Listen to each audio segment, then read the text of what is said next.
Hello, ladies and gentlemen. Welcome to Triple N Media. I am Dr. Nik Nikam. The feature presentation is a secondary mitral regurgitation management in patients with congestive heart failure. Heart failure is a major problem in the United States and accounts for a major share of the admissions to the hospital and also results in significant morbidity and mortality. More than 6.2 million people in the United States have heart failure, and about a third of them have some degree of mitral regurgitation. People who are older than 65, about 10% of them have some degree of mitral regurgitation. Before we try to understand the significance of mitral regurgitation in heart failure with reduced ejection fraction or dilated cardiomyopathy with mitral regurgitation, let's understand the anatomy of the mitral valve apparatus. You can follow my green arrow here. Actually, the mitral valve is like a saddle-shaped valve. It is not a flat valve, it is a saddle-shaped valve, and both of them attached to the papillary muscles, namely two papillary muscles, the anterolateral papillary muscles and the posteromedial papillary muscles. In addition to that, we have the mitral annular ring, the size of which determines how well the leaflets are able to coapt when the mitral valve closes. As the mitral valve opens, you see the blood flowing into the ventricle, and as the ventricle squeezes, when the ventricular systole begins, the leaflets are snapped to close the mitral valve so that there is no leak of blood. However, in patients with mitral congestive cardiomyopathy, there are a lot of things that are going wrong, and we will talk about that. Then we also have the left ventricular cavity, which is grossly dilated in patients with severe heart failure. Then I talked about the coaptation of the mitral leaflets, which open like this, close, open, close, open, close. And the coaptation is what's the thing that keeps the blood from regurgitating. If the leaflets don't coapt properly, and if you have a space between the leaflets, or if the leaflets are not at the same level, then obviously we're going to give mitral regurgitation. And since the papillary muscles are attaching the chordae tendineae, which are like a parachute strings, they determine also the ability of the mitral valve to correctly coapt or oppose each other, the anterior and the posterior leaflets, to prevent any blood leak. Then, of course, the left atrial size also has a difference. If the left atrium continues to enlarge, then that also accounts for enlargement of the mitral annular ring, which leads to the failure of the coaptation of the mitral leaflets during ventricular systole. In a patient with congestive cardiomyopathy or dilated cardiomyopathy with 3 to 4 mitral regurgitation, you can expect a number of things that have gone wrong. It's not just one thing. For example, the leaflets may be redundant. They may have undergone myxomatous degeneration. As a result, the leaflets are not really the original leaflets. Next, because of the dilatation of the ventricle, the chordae tendineae may be stretched, or some of them may be torn, resulting in failure of the coaptation of the mitral leaflets. Again, the left ventricular cavity, it's the same thing. When the left ventricular cavity dilates, and especially in patients with ischemic heart disease, when the areas of fibrosis and dilatation are uneven, there may be failure of the coaptation of the mitral leaflets in a proper manner.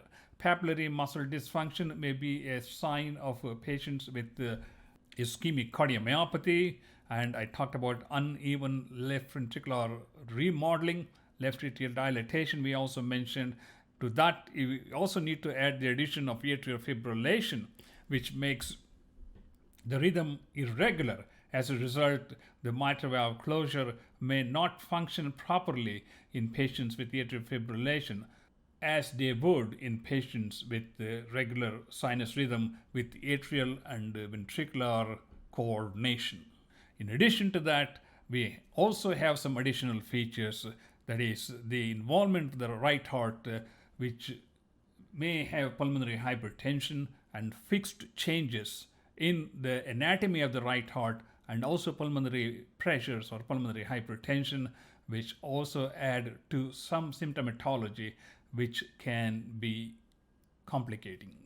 So the question is, who needs evaluation for mitral regurgitation? What if somebody has a 1+ mitral regurgitation versus someone who has 4+ mitral regurgitation? So where do they go for evaluation? And what can be done if they have 3 or 4+ mitral regurgitation? And what is the medical treatment? The underlying baseline treatment doesn't matter whether they go for intervention, clips, surgery, or anything else, but the medical management is going to be lifelong, and that is the foundation upon which everything else is added on. And then we'll talk about interventions, surgeries, and of course, outcomes. So let's look at this. Actually, the ACC AHA came up with the guidelines in 2020, a framework for managing patients with moderate to severe mitral regurgitation in association with the congestive heart failure of the congestive type. And this is an update, 2022 update, with more recent studies and developments in interventions. So let us take a look at this. Moderate to severe mitral regurgitation, patients who have 3+ or 4+ mitral regurgitation must be evaluated by a heart valve team with facilities available for interventions and or mitral valve surgery or repair. The sooner the better. Unfortunately, only 50% of the patients with symptomatology who could be helped get these kind of evaluations, because it may be due to the physical distance, or it may be due to the lack of understanding of the significance of interventions in improving patients' symptomatology, quality of life, and perhaps improving their longevity. So let us look at some of the indications. Before we go into the interventional part, let's talk about the guidelines directed medical treatment. And these are the foundational medications which need to be administered to all patients with class 3, class 4 heart failure, including ACE inhibitors, ARBs, beta blockers, aldosterone antagonists, and along with that sacubitril and valsartan, and perhaps CRT or biventricular pacing if indicated. This is a class 1 indication. So as you can see, there's a whole variety of options available, in starting with drugs along with pacing to improve patients' symptomatology and improve their functionality. And here, in patients with chronic severe mitral regurgitation and heart failure with reduced left ventricular ejection fraction, a cardiologist knowledgeable with the heart failure should be the primary doctor and the team leader for treating and monitoring patients with heart failure. This is an important thing that needs to be underscored, especially if the primary doctor is watching this video. You have to know when to refer these patients to a specialist, heart doctor, and if it's feasible, if you have a heart doctor who specializes in heart failure treatment, so that these patients can be optimized to the maximum with medical and pacemaker managements. And if the patients are still symptomatic, then consider interventions as and when they are indicated by their studies like echocardiography or cardiac CT, etc. So we talked about medical treatment. If they are still having symptoms, class 3, 4 symptoms, mitral regurgitation, and the symptoms are not cleared, then that is the time to consider interventions. So the interventions we're going to be talking about are based on two important studies known as the COAPT study and MITRA-FR study, which looks at the application of mitral valve clips. These clips attach to the anterior and the posterior leaflets and approximate them so that it reduces the degree of mitral regurgitation. And these patients can have one clip or they may have two clips. Then we have from what's called the wall-to-wall clip from one end to the other, and we'll look into all those things. As we can see, the mitral valve is a saddle-shaped valve, and the anterior leaflet, which is the larger of the two, has three scallops, and these scallops may all be deformed and they because of degeneration, and they may also be stretched and redundant. Same thing with the posterior leaflet, which has three scallops. What are the indications for patients with mitral regurgitation? As you can see, right broadly looking at it, these are all class 2 or class 2B indications. So these are not class 1 indications as were as for the medical recommendations. So these are class 2A indications. What are the class 2A indications? In patients with chronic severe mitral regurgitation related to left ventricular systolic dysfunction with a reduced left ventricular ejection fraction of less than 50%, who have persistent symptoms, class 2, 3, or 4, while on optimal medical treatment, TEER, that is the mitral clips going from one end to the other, is a reasonable approach if the anatomy as defined by echocardiography and TEE, and with left ventricular ejection fraction between 20 and 50%, if the left ventricular size is less than 70 millimeters and the pulmonary artery pressure is less than 70 millimeters. So there are a lot of criteria before these patients can be subjected to mitral valve clip. First of all, their LV size has to be less than 70 millimeters. The PA pressure has to be less than 70 millimeters of mercury. And again, the ejection fraction could be anywhere from 20 to 50%. And these patients may be candidates for mitral valve clip. And another 2A indication is if a patient with severe mitral regurgitation, like stages C, D, mitral valve surgery may be a reasonable option if these patients are undergoing coronary artery bypass surgery for myocardial ischemia. Okay, now we have a class 2B.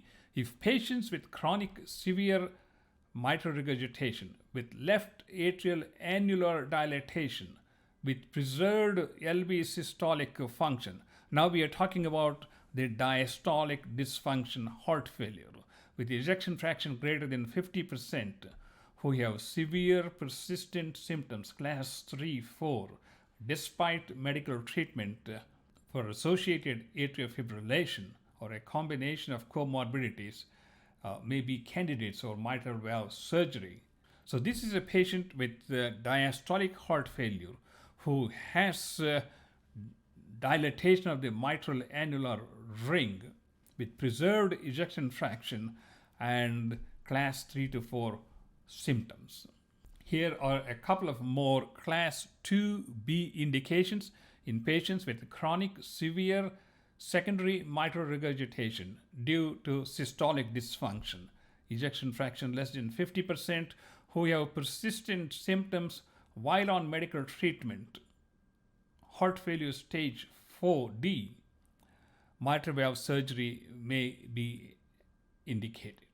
In the previous slide, we saw about indications for TEER, and here we are talking about mitral valve surgery, which is class 2B, and the previous slide it was 2A for mitral valve clips. Keep that in mind, it could be a question. In patients with coronary artery disease, chronic severe mitral regurgitation, systolic dysfunction, stage D, who are undergoing mitral valve surgery because of severe symptoms, chordal sparing mitral valve replacement may be reasonable to choose over downsized annuloplasty repair. So if they are going for treatment for ischemic heart disease, and if they are going for mitral valve surgery, the recommendation is to leave the chordae tendineae while doing mitral annuloplasty repair. Now let's talk about the two studies I talked about, namely COAPT and MITRA-FR. First, both studies use Abbott's Mitral Clip. The Mitral Clip has been available since 2013. In 2020, TEER became a class 2A indication for severe mitral regurgitation, as I showed you in those 2020 ACC AHA guidelines. This mitral clip has been implemented in more than 100,000 patients. The new generation clip, known as CLASP, using Pascal from Edwards Lifesciences, may become available in the market in the next 12 to 18 months.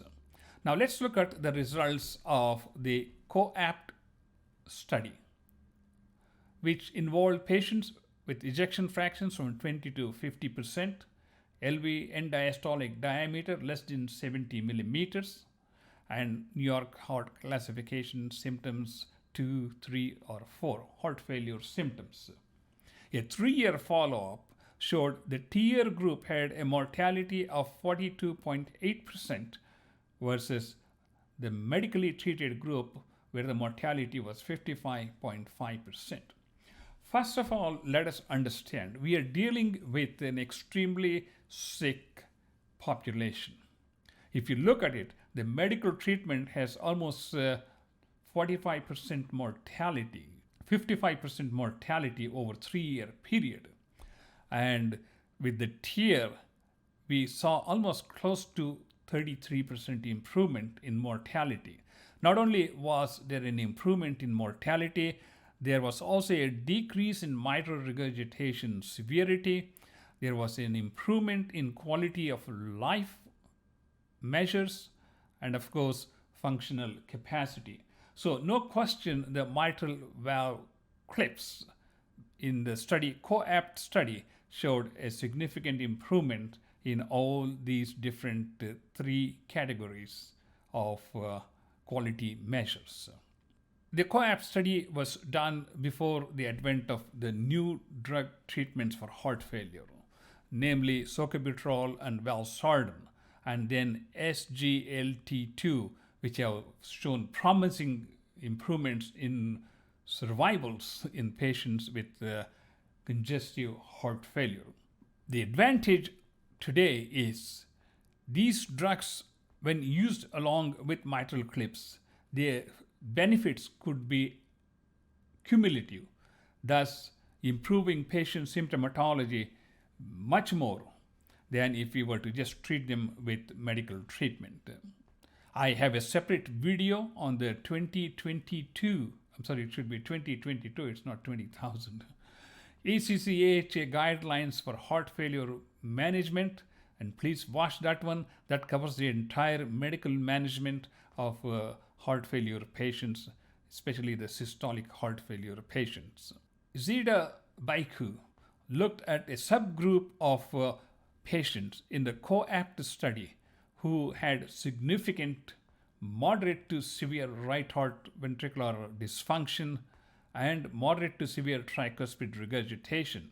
And in that group, the outcomes were poor in any patients treated with mitral valve interventions. That should be understandable because in patients with right heart failure in association with left heart failure, we have to understand some of their symptomatology and prognosis is dependent on the fixed changes on the right side of the heart with right ventricular dilatation, severe tricuspid regurgitation, fixed pulmonary artery vascular resistance leading to pulmonary hypertension. And when these features are present, even if we fix the mitral regurgitation, the symptoms that were related to the right heart, namely weakness, fatigue, fluid collection, they may not improve significantly because we haven't done anything on the right side of the heart, and that sort of explains as why some of these patients did not do as well when they were treated with mitral valve clips. The second study is MITRA-FR, which also use Abbott Mitral Clip, and this study failed to show an improvement in the TIER group compared to the guidelines-directed medical treatment. However, there were some differences in this patient selection in this group compared to the patient selection in the COAPT study. And here there was a greater degree of LV enlargement. Remember, in the COAPT study, the limit was left ventricular end diastolic volume less than 70 millimeters. And here they also had less severe mitral regurgitation. The effective regurgitant orifice area was 0.31 compared to the COAPT group where the effective regurgitant orifice area was 0.41. So there was a more severe mitral regurgitation in patients studied in the COAPT group. But as I said, both studies used this one. Now we have the advancement in the mitral valve clips. We have the next gen mitral clips known as G4. They are about the size of a dime, but I tell you, their value in treating patients with mitral regurgitation is perhaps worth maybe tens or 100,000 times more than a dime. The first thing is they come in different sizes, as you can see, 4 different sizes. And they also incorporated hemodynamic monitoring during the procedures. So you can continuously monitor the left atrial pressure. Then you can see how well it is able to reduce the left atrial pressure, especially during left ventricular systole while you are putting these mitral clips. A limited study that was performed showed a reduction in mitral regurgitation to less than 2+ in 96.6% of the patients at 30 days. That is a pretty significant improvement. In 96.6% of the patients, you reduce the mitral regurgitation to less than 2+. That should help a great degree in terms of alleviating some of the symptoms of pulmonary congestion.